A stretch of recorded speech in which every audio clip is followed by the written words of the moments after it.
catalytic system. Way different from good for that. Yeah. Moved to California 2 years ago.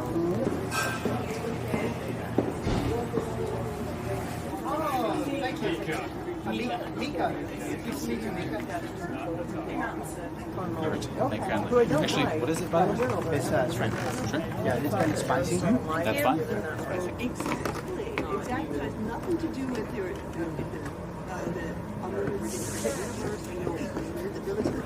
well, I'm happy to hear this.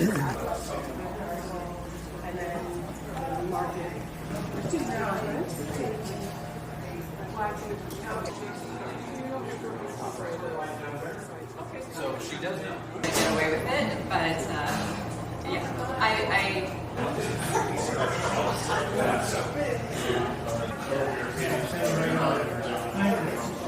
Yeah.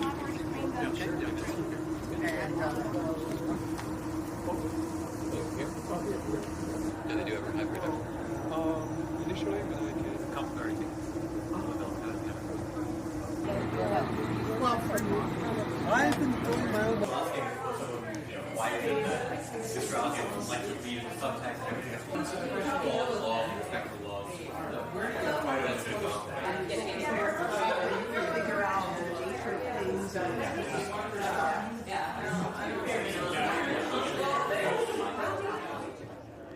Good evening, everyone. Hi, I'm Robert Begley. I'm Director of Development with Reliance College. I want to welcome you all to our Jefferson Dinner here in beautiful California. And just a rundown of how the evening is going to go. Dinner is going to be served shortly. It's 6 o'clock, so roughly 6:45. We'll just eat uninterrupted until 6:45. Then I'll give a short presentation, welcome Marcia up to say some words. And then from 7:15 to about 8:15, we'll have a moderated table discussion. And then after that, we'll talk about what we discovered during the discussion. And then open it up to questions. And then after that, Marcia and I will have some closing comments. So enjoy your dinner for the next 45 minutes or so, and then we'll move on with the program. Thank you all.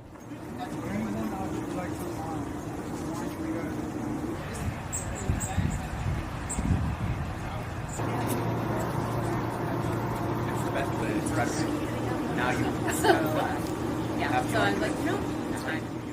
Okay, we are going to move on with the program. Hope you all enjoyed the dinner. Tonight, the topic is education in a free society. What does that entail? And mostly we're going to be focused on college, the college experience. What it was like back then, what it is today, and hopefully what it will be in the future. By show of hands, who went to college? By show of hands, who did not go to college? Ah, you have company, Brianna. Partial company.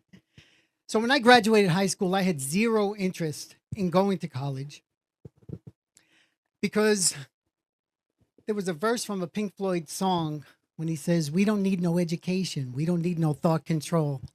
This kind of spoke to me. That's what I thought education was.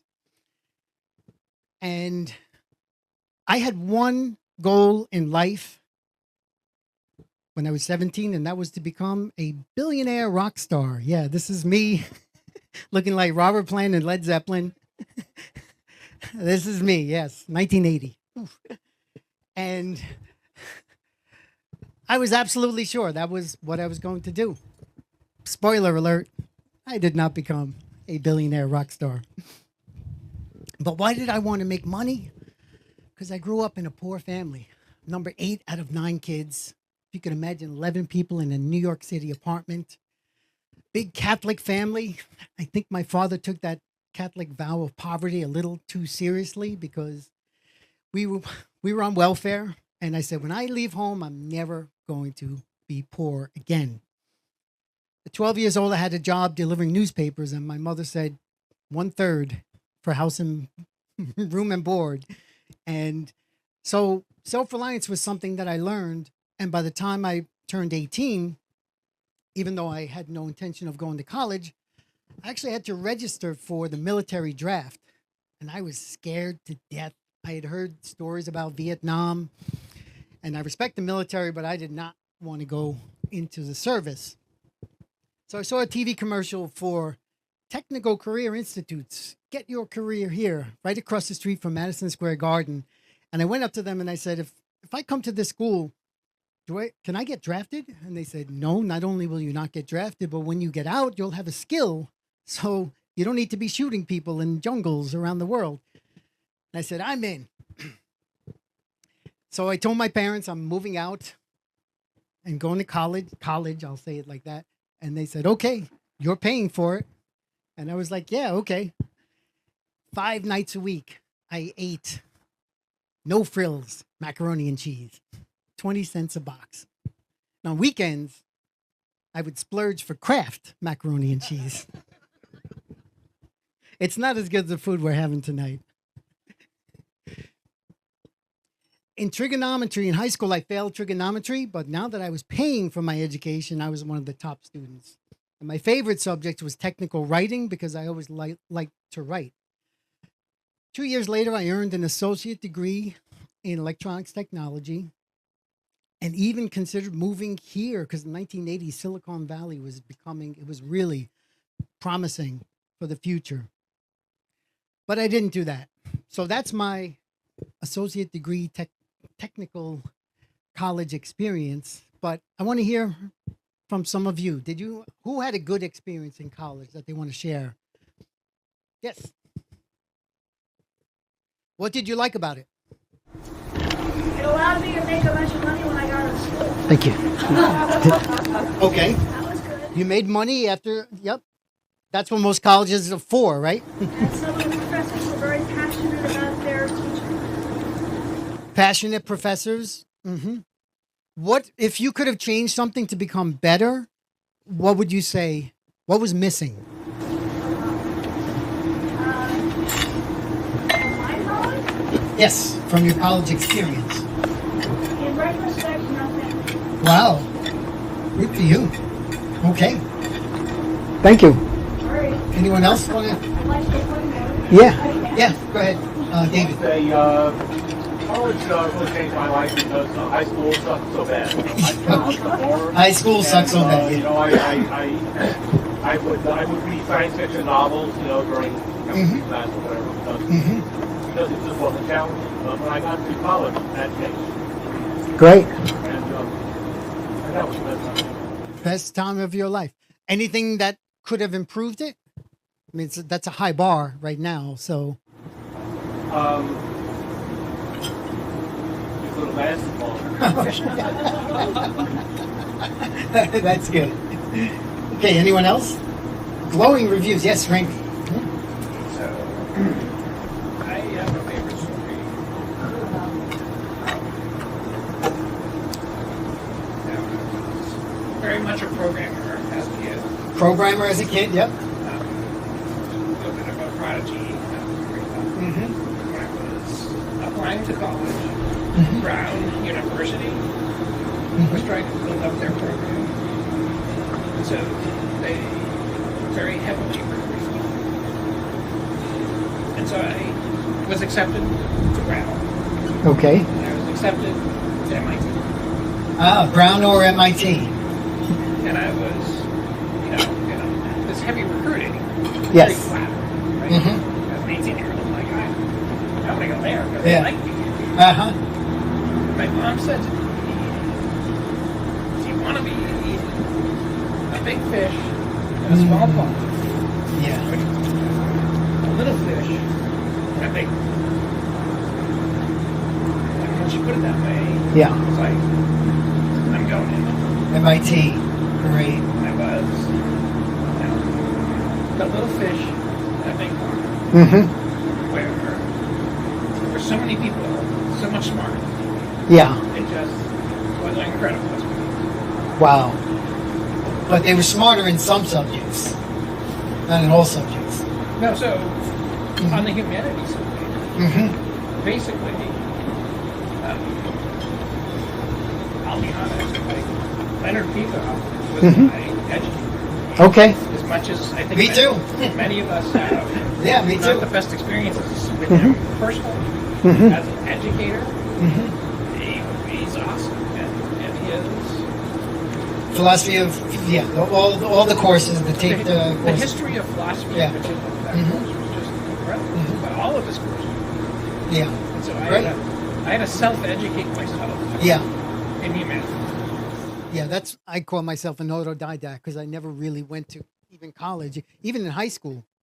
In high school, I read Anthem, and I brought it into school because we had read 1984 and Brave New World as required reading, and I showed the teacher. I said, "We have to read this now." She looked and saw the author and said, "That will never be read in my class."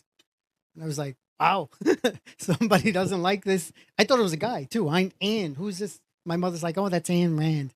Read The Fountainhead." So changed my life. Okay, anyone else? I want Carrie Ann to say something about her.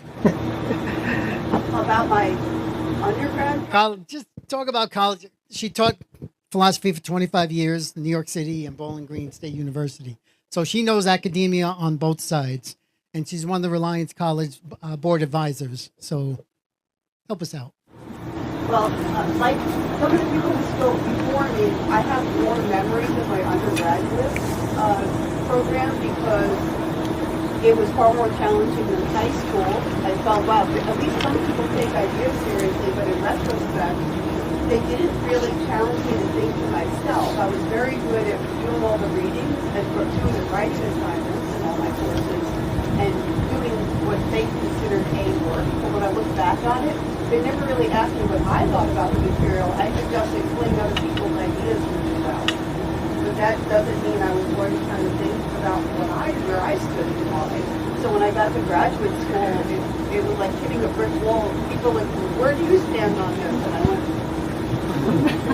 deer in the headlights. So I was committed as a professor to help people learn how to think for themselves, rigorously read and challenge themselves to understand a wide variety of ideas without them knowing where I stood on stuff so that they could figure things out themselves. And you also asked me about why I'm not in academia anymore. I'm not for two reasons. One, I would call the epistemological problem of students not really going to college for the right reasons and wanting to get high grades just for attending class, not for actually doing good work. So there was a lot of grade inflation. People are recruited in who didn't really do the work in high school, and they're putting them in college or underprepared. And they write what the professors want them to Right, write. what the professors want them to Professors write. tell them their Yeah. ideas, and then they write to please the professor. So that was one half of the problem, and when you're in an institution that rewards grade inflation, and you're one of the few faculty who doesn't do that, there's a lot of resistance from the administration to inflate grades, which I got into arguments about all the time with the administration about I'm not going to inflate grades. And the other side was politicization. My college went full vote during the pandemic, and they were going to mandate a whole variety of things that were against academic freedom. I was not. Went on strike. So I think the lack of independence and the lack of supporting people and thinking independently has been brewing for quite a while, but really has accelerated in the last 5 to 10 years, and it's been rampant. So there are things that I love about academia at its best. But even It broke your heart. It broke her heart to leave academia. Exactly. Absolutely did. And I'll just say, since we have Jag here, there's an interview on the Atlas Society's website with Carrie Ann about leaving academia. No, that Richard Salzman did. I thought it was, I know it's a written one, but Jag is here. So. I thought it was just in a video. I didn't know it was written. But yeah, It's video. Yeah, it is video. Okay. Iqbal was saying you just graduated from school. You want to share some thoughts on Yeah, so what you went through? Yeah, so I graduated Claremont McKenna College in May. And for the most part, I had a really, really good time. I think the biggest takeaway for college for me was working with and learning from professors who have extensive, who have extensive experience in their respective fields, whether that's teaching or working in the private sector or working in government. And so to just talk to them in office hours is always very enlightening.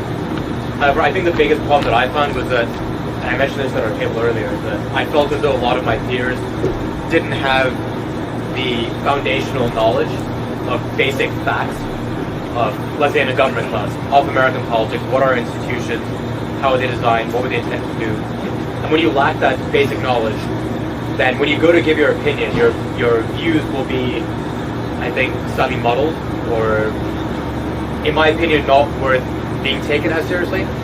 Because I think the best way to establish credibility, first of all, is to have the ground level facts, have the foundation of knowledge. Only then can you build upon that by adding critical thinking, reasoning, analysis, etc. And I think there was too much emphasis on professors wanting students to voice their opinion without first drilling them on the foundational facts you need for your opinions to be taken seriously.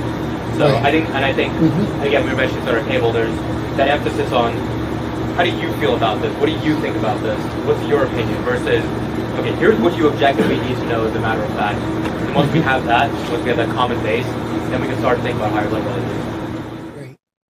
Okay. Anyone else want to say anything before we move on? Okay, so this is about discussion here. So I'll give you 3 reasons that I had an aversion to college, kind of popular perceptions of college. One is the athletics. College football season just started. March Madness is basketball. And if you see interviews with some of these athletes, you think, wow, they can lift a ton, but they can't even spell it. You know, like there's no brain power. These people, should they be in college? Another version is the Animal House, partying, spring break, girls gone wild. It's just a 4-year drunken festival. And when I said this in New York, one guy at the table right near me was like, yeah, that was me. And now he's like a big executive. So some people go through, you know who you are if you went through that phase, and good for you. Because we're all young, or were young at some point. And then the third part for me is the whole activism aspect. Nowadays, the media coverage, basically it's more likely to see a student holding a protest sign than a textbook. And my advice is that, look, for 25 grand a year, you can hold a sign for free. You know, you don't have to pay 25 grand a year to do it in college. So these things are part of what had turned me off to college. But I think about 100 years ago, educational radical innovations in education, and one of the most influential ones was Maria Montessori. Her method of using the senses and having the students learn reasoning skills and practical life skills was incredibly important, was revolutionary. She was certainly gaining traction early on in late 20th century, and now is making a comeback. Anyone study Montessori? Anyone?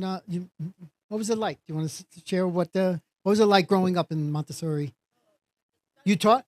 You studied it. Okay. All right. Well, some of the most famous people right here, Silicon Valley, the Google founders, Larry Page and Sergey Brin, Jeff Bezos, Beyonce, and Taylor Swift. So it gives students a head start, the Montessori method. But one of the critiques is that, it's only for children, ages 1 through 6 or 7. What if we could take those ideas and apply these reasoning skills and practical skills and apply them for young adults and then maybe college students? And that's where we are now. So someone who's ran her own Montessori school for 20 years is now taking some of those principles, the Montessori method, and everything else that she's done in education, and she's ready to launch Reliance College. So with that, I want to welcome the founder of Reliance College, Marcia Enright.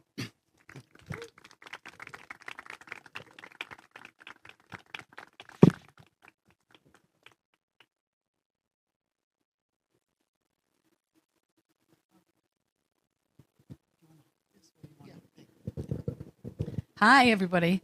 Thank you all for coming. And thank you very much, Rami, for sponsoring this whole dinner. I really appreciate it. You know, yes, it needs to be closer? Okay. You know, if you've been around 2-year-olds at all, you know that it's almost impossible to stop them from learning. They will learn night and day. And you have to practically beat them if you want them to stop. So what happens when they're 8 years old and they're at school and they don't like it anymore, or 10 or 12 or high school? What happens? That's something that bothered me for a long, long time, because I loved school and I was really frustrated because other kids were goofing around and they were making it hard to learn, until I realized that they were really frustrated. They were unhappy. And so as a kid, I basically gave myself the task of trying to figure out what kind of education would be so enthralling that your kids would love going to school. And when I was about 20, I read some articles about the Montessori method, and I said, oh, this sounds like what I want, because I wanted my own children to be happy going to school. And I learned everything that I could about the Montessori method, and then I sent my children to a local Montessori preschool, and they loved it. And but when it came to elementary school, there wasn't anything around that I could send them to, so I started my own, and then I ran that for 20 years. And I learned a lot about the Montessori philosophy, because, see, it's a lot more than just about little kids. It's about what do people need to learn at the different levels of their development. What are all the things they need? And every detail of the learning environment is very carefully crafted, whether it's the way the materials are on the shelf, is it the way that children are taught to interact with each other, is it the way that the teachers deal with the children? It's all very carefully crafted.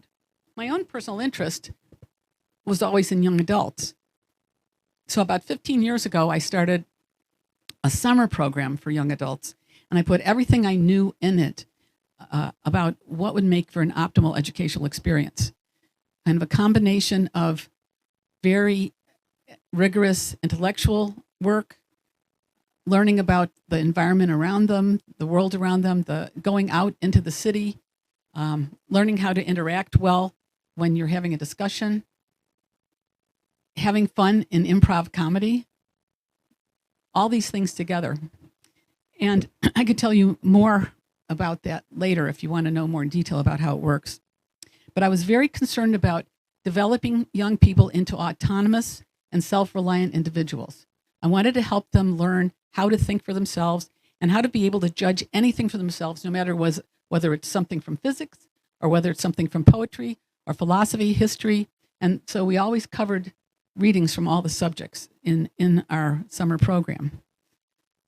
The thing was, I knew I put everything that I could think of into the program, but even I was shocked at the outcome of it, because every year from the first year, I would get students at the end of the week telling me that their lives have been transformed, that they felt they could now judge anything for themselves. And they had a confidence that they didn't have before, a confidence in their own ability to think. Eric, I think, was the one who said that what he learned in 1 week was worth a semester of college. Not, of course, in all the content, but in terms of all the ability to think, the learning, and how to go about discovering things. You could probably talk about it more, Eric, what you've been. I've had other students say they didn't want to miss a single class. And, you know, this reminded me a lot of what happened in Montessori schools in younger ages, because, for example, I had gotten letters from parents over the years telling me that their child loves school so much that they lie to the parent when they're sick so that they won't miss school. That wasn't just one letter. That was many letters over the years. And that's what you want. You want them to so enjoy what they're doing and to be what Montessori called self-disciplined. They love it so much that they will behave well in order to be able to do more of what they love doing. And that's what I wanted for young adults. Well, what about the college students now who are at the top schools and they're protesting for Hamas and they're slinging anti-Semitic slogans? Do you think they're curious? Do you think they're really enjoying college? Do you think they're really committed to learning? What really saddens me is that their youthful energy to do the right thing is being enthralled by really bad ideas, and that they don't know how to think well enough to realize that they're being used. That's really sickening to me. This is why I think we need new institutions. And it was one of the reasons why I set up the Great Connections. Our program is for the college is an expansion of what we've been doing in the Great Connections. So it's a specially designed, rigorous liberal arts program with many practical skills built in. For example, a special writing program and also real world experience every year. The students will have, and I can tell you more about that later. Most people don't realize it because the liberal arts has gotten such a bad reputation the last 30, 40 years since it's been used to cover the professors doing whatever they want in class. But the phrase comes from the same root as liberty. It was a kind of education developed during the Enlightenment for a free person. Liberal arts. You learn how to be a free person by learning the knowledge, the skills, the thinking skills, the practical abilities that you need to live well in a free society. And this is what we need. Reliance's Carrie Ann and I developed this unique curriculum, which is question-driven. And it stokes curiosity. Everybody who I've shown it to says to me, I wish I went to college like that. We're laser focused on what do students need to become independent and self-reliant individuals. We think that if we can develop the kind of autonomous people that in all different professions that we need, autonomous people don't tolerate being ruled. And if they have the kind of knowledge that they need about what their freedom depends on, they're not going to put up with the kind of authoritarianism that we see rising more and more in our country. The college is going to be all privately funded in order to keep it away from as many regulations as possible. And no tenure.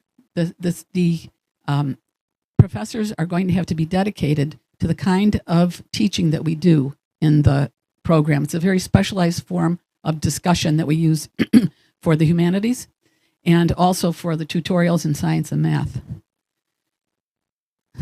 We're going to start out small in rented space and use the educational and practical advantages of downtown Chicago, including the kind of mentors that the students will need to do practical projects. Right now, we're seeking $2 million to open. I'm happy to say we've gotten donations of $500,000 and $250,000, so we're on our way. And we need $10 million to grow for the first years. Our biggest need right now is to get higher profile. So if anybody can give me any suggestions on that, I'd really appreciate it. I'm happy to tell you more about it after our discussion, and thank you very much for listening.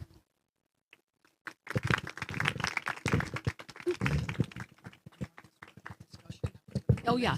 So now we're going to have thank you. Now we're going to have it's called a Jefferson Dinner because Thomas Jefferson would get people together in rounds of 8.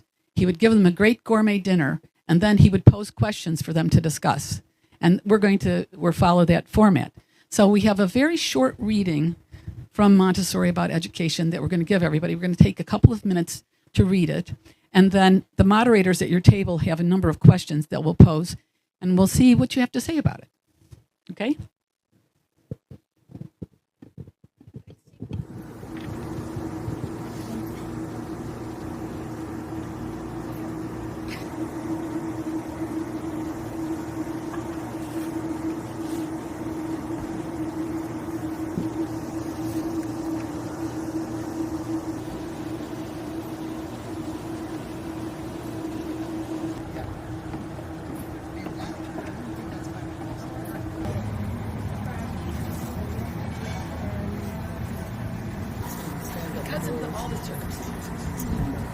overseas students.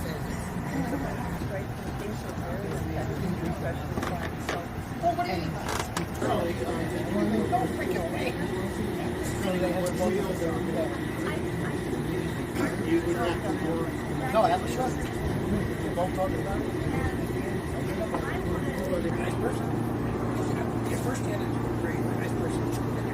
We are ready for some feedback on how these table discussions went. Do you guys like this exercise? Always nice. All right, so how about we start here with this table? Carrie Ann, you want to give some feedback on the questions and what came out of the group discussion? Well, I let them set the question agenda. They try to grapple with what is Montessori by culture, how is culture a means, and what is it means to, and what is the benefits of working to co-create a culture, and for what purpose, and what lessons can we learn from that in order to help develop a curriculum in higher educational institutions that will help foster the kind of culture that we want to be living in. And we had some excellent concrete suggestions from several people at the table of the way in which we can engage people at the college level in courses to help make subject matters relevant to their individual interests while deepening their broader knowledge base in ways that will be really exciting for them, make them more passionate about learning and make them really want to add. So a culture, just so in case you didn't hear that, a culture that promotes and advances learning that for the one thing I guess I didn't hear was, go ahead, yeah, for the practical? Well, but then we had to came to the point of, well, for what purpose? Right, for what purpose, yeah. And you can offer, well, for autonomous individuals and how Yes. can education be relevant for my life? Yes. So Education for autonomy and relevance for one's own life. And so culture, creating a kind of educational culture as a means to promoting that end. And we got perfect, we got really great concrete suggestions that could be built. Okay. Marcia, how about anything else that Carrie Ann might have missed that you guys picked up here with this group? She's pretty thorough. Yeah. Marcia, how about your table? Well, we had an interesting discussion because we had a lot of questions of the questions. Questioning of the actual questions. We had that too. And I said, Carrie Ann wrote them, so I'm out of here. In terms of what does it mean to thrive? What does it mean to thrive? What does it mean to thrive in a free society versus In other societies? What does it mean to be independent? Yep. Why do you see more independence in overseas than you see in the US? Why more overseas than here?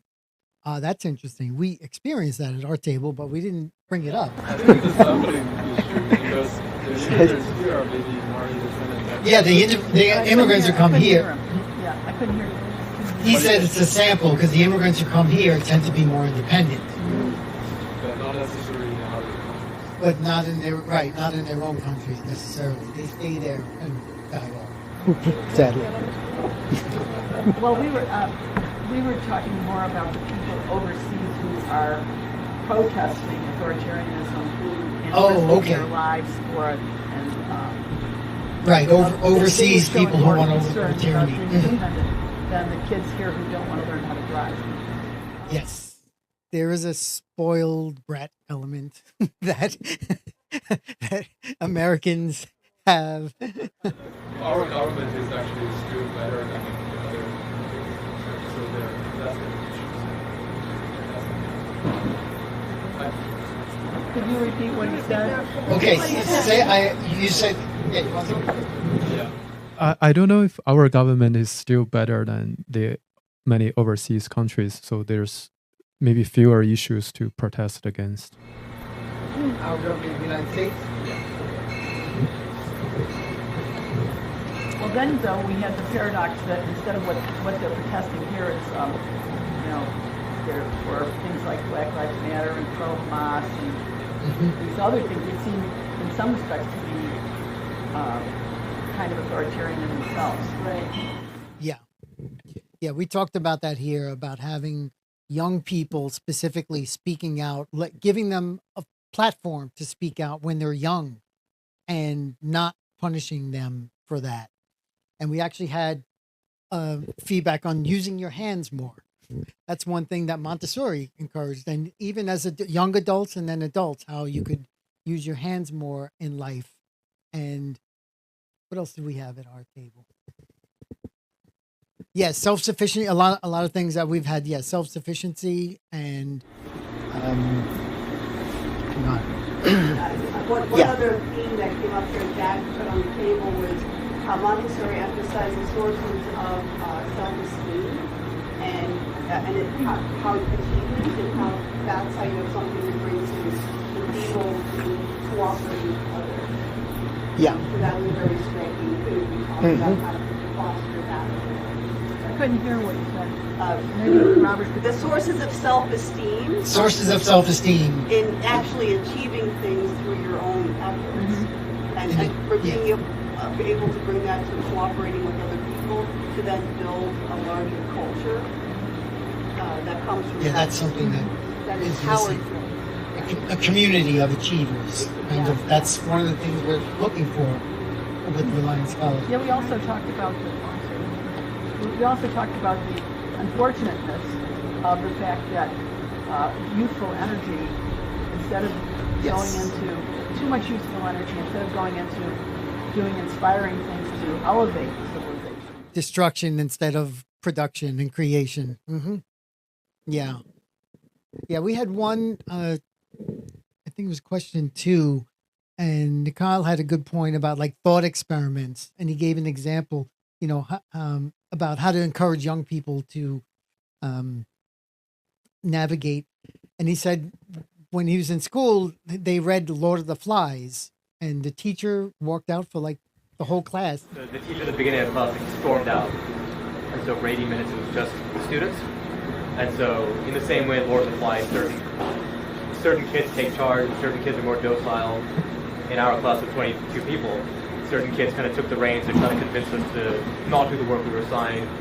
Others wanted to do so because they were afraid, and there were a whole bunch of people in the middle who were trying to decide which camp would be beneficial for them to stick with. So, and that's the most memorable thing I remember from my high school, and I really did learn a lot about the themes that were played in the book. So things like that can be very helpful. So wait, did your teacher do that on purpose?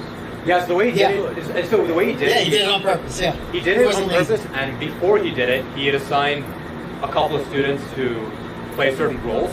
Oh, there's still. So then when he left, certain students were saying, oh, we should definitely do the work. Other students were saying, you know, we should just do our own thing and run our own class. So he'd assigned that beforehand as well. So there are people who were in and out. No, so I didn't know. I thought it was a fully real situation that the teacher had lost his school a bunch more people. But then eventually he came back at the end of class and told us. Yeah, I thought that's a great exercise in seeing what happens in a classroom when you do that, when you give them the freedom. So yeah, young people who are independents, we came up with James Damore from Google, who kind of stood up and said something. And then even the frat boys at UNC who put the US flag, you know, where the Hamas flag was. Oh, personal finance. We talked about having students learn personal finance, and that's part of the self-reliance. And then the last thing we had was question everything. Socrates, right? We want to question everything and just don't accept just because somebody said so. You know, go through the reasoning process before you accept something. Okay, so next I'm going to call up Marcia. You're going to talk more about the college, correct? Any questions that anyone has about Reliance? Because that's why we're here.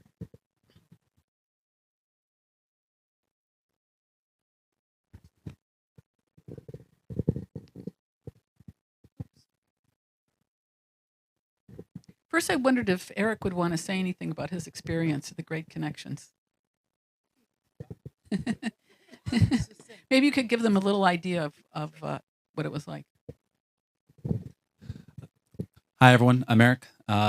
So back in 2008, somehow my parents got word that in Chicago there was going to be a week-long summer seminar going over great works and a libertarian objectivist kind of style. And my mom broached the subject with me. It sounded interesting, and it went for the week. And I got to say, those first few days were probably the most tiring and difficult days that I can remember easily, because as a regular high school student in California at this time, not back in the 60s or whenever, I swear there was probably more reading, getting introduced to Plato and Aristotle right off the bat with a few other works that I can't remember, just for those first few days were so intense. It was reading, it was 3 hours at a time, and it was trying to understand a difficult text deeper than I ever had. Reading fiction is easy, reading philosophy is not. And I remember after the second day and after a break, things just started being easier.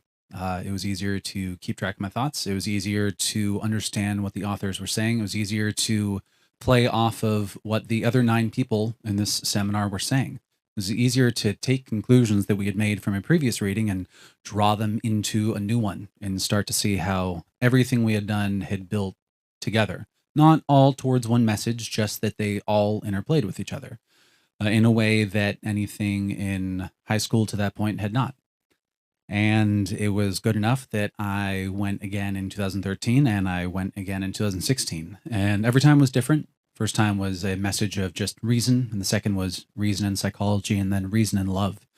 But having this experience of probably 8 hours a day of intense study, reading, discussion, getting into true nitty-gritty, but then taking that nitty-gritty and applying it back to your own life, to each other's lives and each other's perspectives, is an experience that I never got in college, which might be because I'm an engineer and not liberal arts. So maybe liberal arts people experience that, but engineers don't. We go into steels and physics and other stuff. So having each other's perspectives, having each other's brains on something where that really matters is an unique experience that I have never experienced except for out of situations like this or in those weeks. And Marcia made a comment earlier, something I'd said in an interview when I was talking with her, and something I'd still think is that one of those weeks is probably worth a semester's worth of a class. And I mean that both literally and figuratively. Literally, because with 6 days worth of 8 hours at a time, that's like a 2 to 3 unit course over 18 weeks.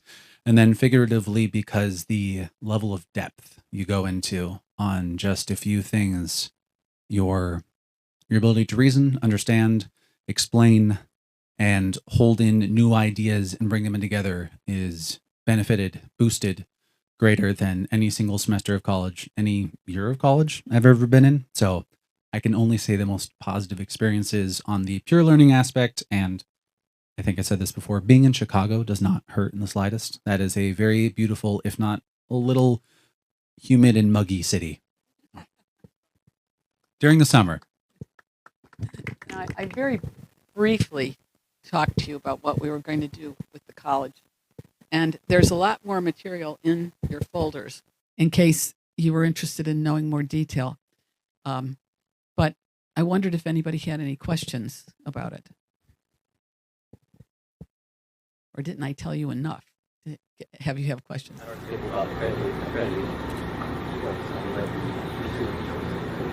Sure. Well, right. In Illinois, you're required to get accreditation, but the accrediting institutes don't look at you for about until you've been in business at least 3 years. So you kind of get a preliminary okay to open, and then after the 3 years, you have to go through the whole process. So that's what we would expect to do. But we don't think it'd be a problem because the curriculum is very rigorous. So it should check most of the boxes. The worst part will be all the bureaucratic aspects of doing it. So.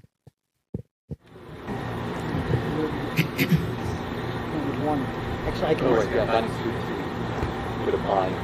Finding students? Where would you find students who would apply, but not knowing they're not going to get credit early on? Well, interestingly, there's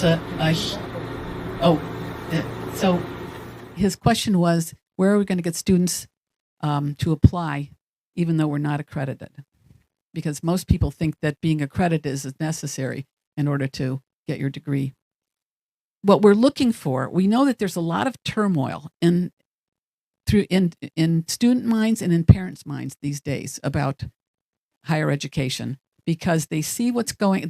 First of all, they started questioning with the 2008 recession. They started questioning paying all that money for college. Then they became more and more aware in the pandemic. I don't know if you know about this, where they actually listened to what they were learning in class on the Zooms. They were like, "What the heck? We're paying all that money for that?" So there's a lot of questioning about that. Is it worth it to go to college? There's also a questioning too. Well, there are all these trades that are available. Maybe you can make $200,000 being a driller. I remember reading in the Wall Street Journal about a guy who knew who operate mining. Sorry, I'm a little cold, so I'm like, ooh. Mining equipment, and was going to make $250,000 a year doing that. And now with what's happened more recently this spring, with all of the protests, the pro-Hamas, the anti-Semiticness, all this kind of thing on campus, there's even more turmoil and more questioning about what's going on in college. So we have this advantage. We also did a market test for the college. This is a classic research project where we got marketing people who do this all the time. We put together a description of the product. You give a questionnaire, you find your demographic, and you see how many people are interested in the product. Well, when we did this was last summer, and the marketing people came back to me. They were like jumping out of their skin. And I said, "What's going on?" "Well, how much interest do you think there is in this college?" I said, "Well, probably 5 or 10%, figuring that it's a new place. What would people think?" I said, "Why? What percentage do you need to be a successful product?" They said, "Well, usually manufacturers and companies are looking for 40% interest." And I said, "So what do we get?" They said 87% interest. So I think that's a lot of proof. I mean, that of course doesn't mean all those people would come to the college, but that means that there's a lot of interest in looking at alternatives in education. And it's because we're combining this rigorous liberal arts program with actual real world work. And that's what people are looking for these days. So I think that will be our big appeal. Could you say a bit about what you mean by the real world work component of the curriculum? So every year, one quarter, the curriculum is broken up into quarters. 1 quarter of the year, the students will be researching and working on a problem in an area of professional interest. They'll have to find out what is a problem in graphic design, what is a problem in computer programming, what is a problem in ballet, whatever they're interested in. And they'd have to do research in it. They'd have to try to figure out a solution. We'd put them together with accomplished mentors on it, and they'd either have to implement the solution or do a presentation on it and say, how would you go about implementing the solution? And we want them to do it once a year for every 4 years, with the idea that, well, they can do the same. If they like what they did the first year, they can do the same thing and build on it and maybe actually end up implementing the whole project, or they can try out different professions, because, a lot of people go to college and they major in something, and then when they get out, they really don't like the work. So this way, they'll have an opportunity to see, well, what is it like to work in graphic design or whatever they might be interested in, chemical engineering. Was that a work study sort of thing where the semester or the quarter is genuinely taken off and mentors in whatever industry are found and it's worked with closely over those 3 months, or is it a concurrent with a regular education semester with just maybe, or regular education quarter with just a reduced load to account for that work? No, we want it. have it as a dedicated quarter, with the idea that if there's some kind of work that they might want to do overseas, for example, they can spend that time doing that. If it's some other part of the country, if their mentor is in Florida and we're in Chicago, they can go down there, or they can be connected with them.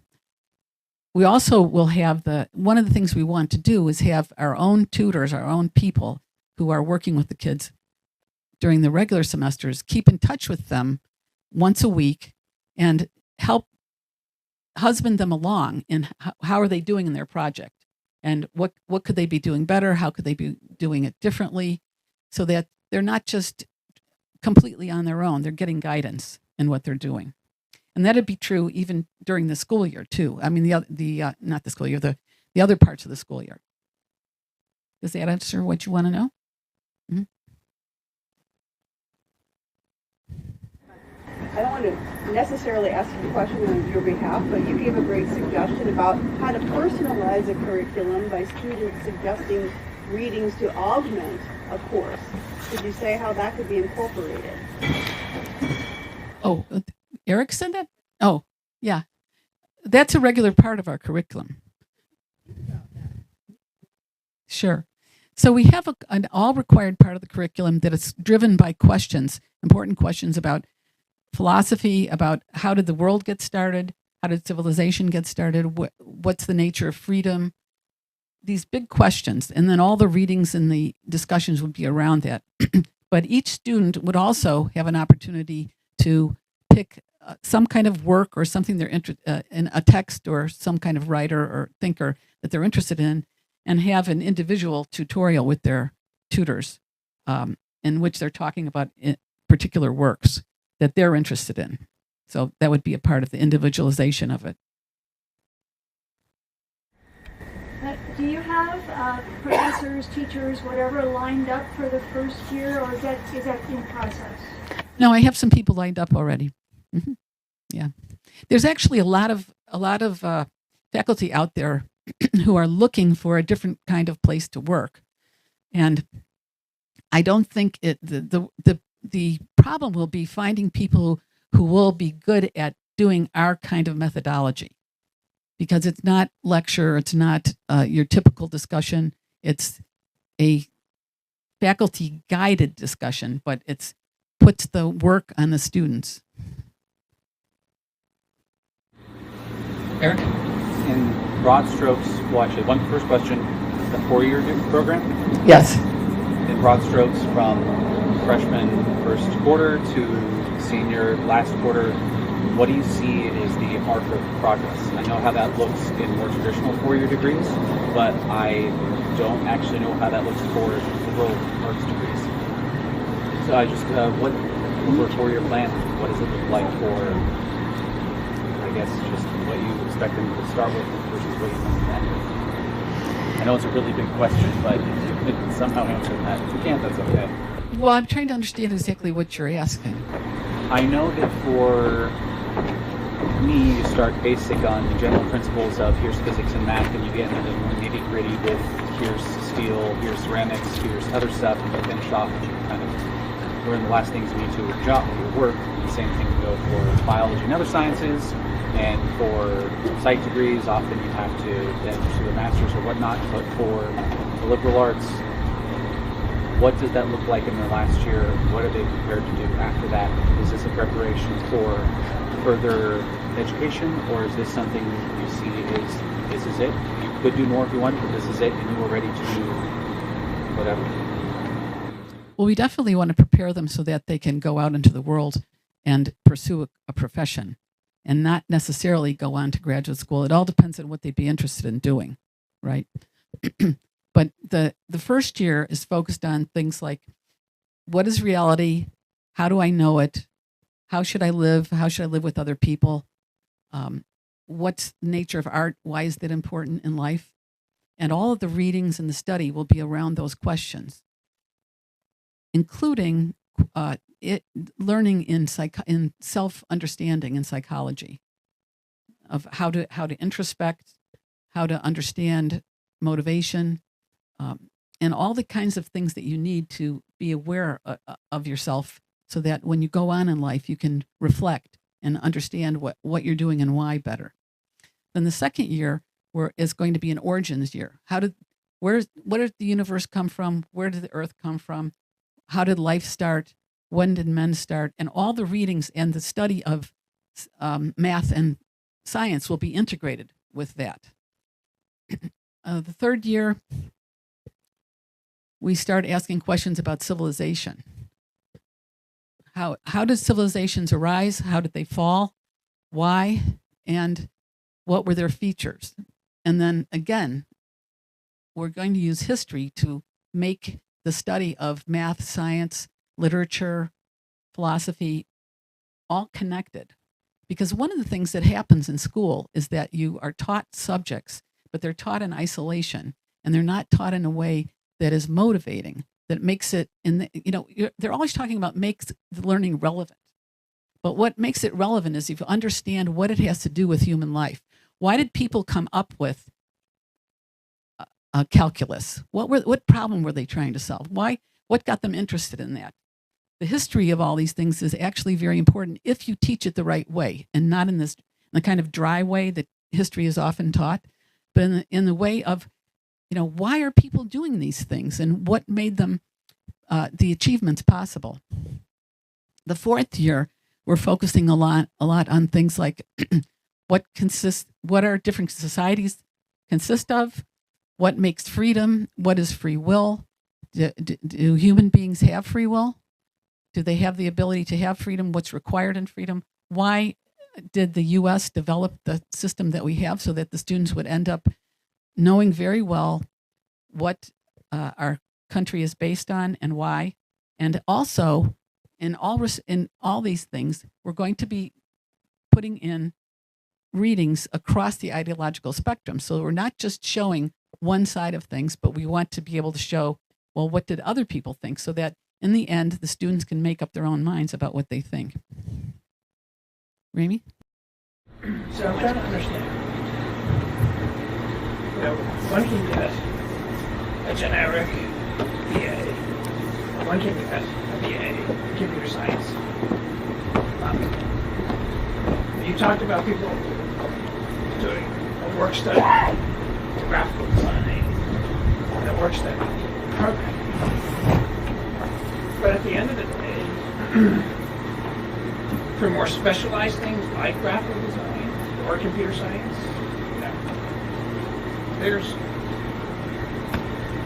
there are courses you have to take.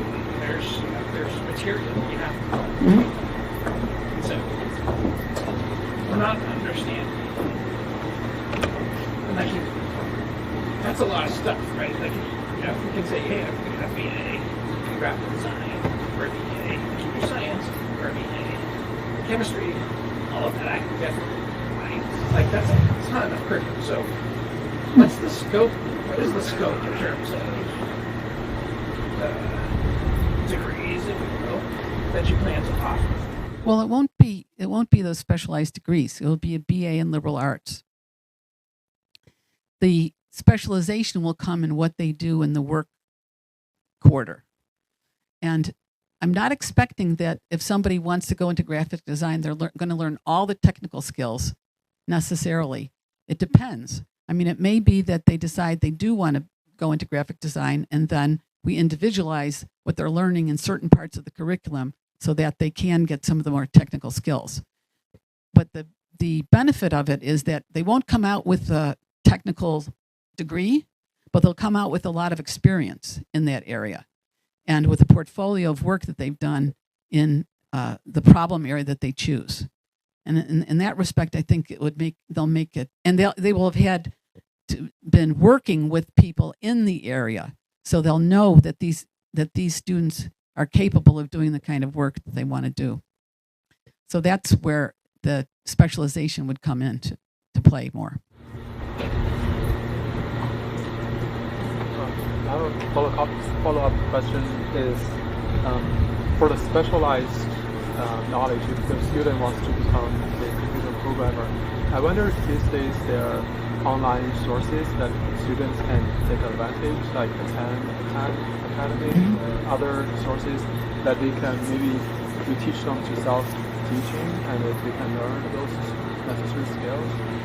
Yeah, I think there's a lot of resources like that. For example, when we address the issues of physics, I think we should use the best online lectures that we can find and demonstrations of physics, and have students study those outside of class, and then use the class time to actually understand what's going on and understand the experiments better. And the second question is that I wonder if some of students want to become entrepreneurs after graduation, and do you have curriculum coverage, like say how to interact with investors, how to manage a team, how to start a business, and those practical skills? We do have part of the curriculum that has to do with learning some of these, reading about and learning about some of the skills of being an entrepreneur. I don't know, it would depend on the student. If they were really interested in doing that, then we tailor the curriculum and the extra parts of the curriculum to what they need to focus on that kind of thing.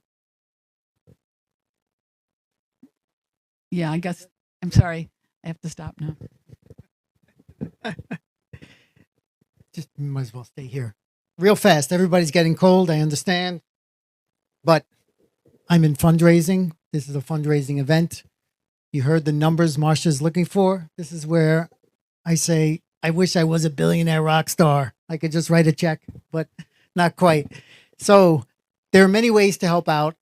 Financially, we have some envelopes in the packets, but any kind of support, promotion, let people know. Everyone knows about Hillsdale and now University of Austin, Texas.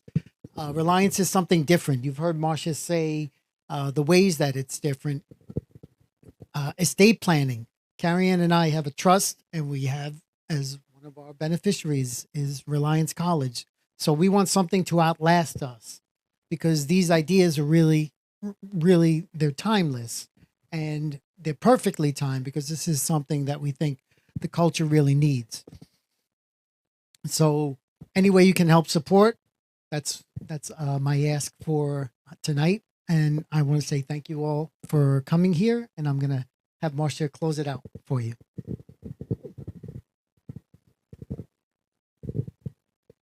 Yes, I want to thank you all for coming. I also want to thank Robert and Carrie Ann for all the work they've done to help me with this dinner. I want to thank Karina for all the work she did in organizing the dinner and making the flowers, making sure everything came out nice. And again, I'd like to very much thank Ramey for sponsoring it. And I'd like to thank my husband for putting up with me. He's not able to be here tonight, but believe me, he has to put up with a lot. So thanks very much. I hope you enjoyed yourself, and hope I see you again.